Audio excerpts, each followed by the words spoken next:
Саламатсыздарбы? Бүгүнкү сабакта буйрук жана тескеме тууралуу маалымат ала аласыздар. Буйрук бул мамлекеттик башкаруу органдарынын жетекчилеринин жеке бийлигине негизделген укук документи. Ал мекеменин ишмердигиндеги негизги жана күндөлүк милдеттерди, иш-чараларды чечүү максатында даярдалат.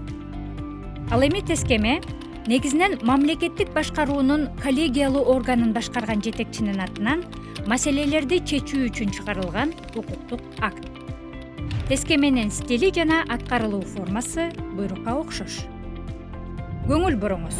Кыргыз Республикасында иш кагаздарын жүргүзүүнүн типтүү нускамасына ылайык мамлекеттик бийликтин жана жергиликтүү өз алдынча башкаруу органдарынын буйруктары же тескемелери мамлекеттик тилде чыгарылат. Кыргыз Республикасынын мыйзамдарында каралган учурларда расмий тилге которулат жана эки тилде жарыяланат. Эки вариантын тең бир бланкка басууга жол берилет. Адегенде мамлекеттик, андан кийин расмий тилдеги текст жайгаштырылат. Тиешелүү администрациялык аймактык бирдикте жашаган адамдардын санынын басымдуу бөлүгү мамлекеттик тилди билген жана жергиликтүү өз алдынча башкаруунун өкүлчүлүктүү органынын тиешелүү чечими болгон шартта жергиликтүү өз алдынча башкаруунун өкүлчүлүктүү органдарынын буйруктары же тескемелери мамлекеттик тилде гана таризделишине жол берилет. Буйруктун аталышы анын мазмунун кыска жана так чагылдырууга тийиш. Аталыштын аягына чекит коюлбайт. Аталыш бир сап интервал менен кочкул шрифтте терилип, борбордоштурулуп тегизделет. Мисалы, ал эми тескемелердин аталыштары болбойт. Буйруктун же тескеменин тексти эки бөлүктөн турушу мүмкүн. Негиздөөчү жана тескөөчү бөлүк.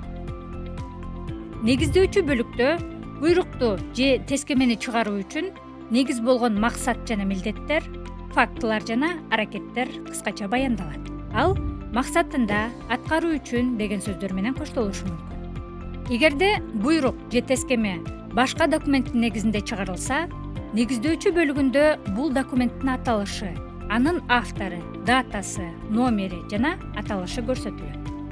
Буйруктардын долбоорлорундагы негиздөөчү бөлүк буйрук кылам деген сөздөр менен аяктап, кочкул шрифт менен терилет. Тескөөчү бөлүк ар бир иш аракетин аткаруучусун жана аткаруу мөөнөтүн көрсөтүү менен көрсөтмө берилген иш аракеттердин тизмесин камтууга тийиш. Аткаруучулар катары түзүмдүк бөлүмдөр же конкреттүү кызмат адамдары көрсөтүлөт. Тескеме бөлүгүнүн акыркы пункту буйруктун аткарылышына көзөмөл жүктөлгөн бөлүм же кызмат адамы жөнүндө маалыматты камтышы мүмкүн. Документте кол койгон адамдын кызмат ордунун аталышы, аты жөнү жазылып, колу коюлат. Эми буйруктун жана башка иш кагаздарынын текстинде кездешкен татаал сөздөрдүн жазылышына көңүл буралы. Татаал сөздөр эки же андан көп сөздүн айкалышынан түзүлүп, бир түшүнүктү билдирген сөздөр. Татаал сөздөр тууралуу А1 деңгээлине арналган 17 сабакта кенен маалымат берилген. Кош сөздөр жүк жуу менен айтылат да, ар дайым дефис аркылуу жазылат. Мисалы, иш-чара, үй-бүлө, бак-дарак, жер-суу, кайра-кайра деген сыяктуу сөздөр. Ал эми кошмок сөздөр ар бир сөзү өз алдынча мааниге ээ болгон сөздөрдөн турат. Эки сөз биригип бир маанини берет. Орун басар, мамлекеттик тил, тил саясаты, улуттук комиссия жана башка ушул сыяктуу сөздөр. Эми туура жазылган вариантын табыңыз.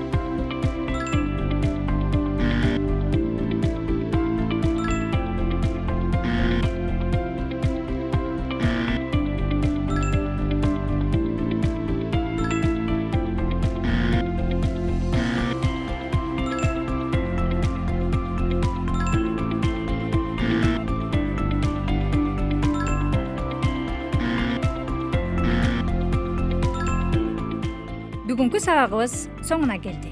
Кийинки сабактан амандашканча саламатта болуңуздар.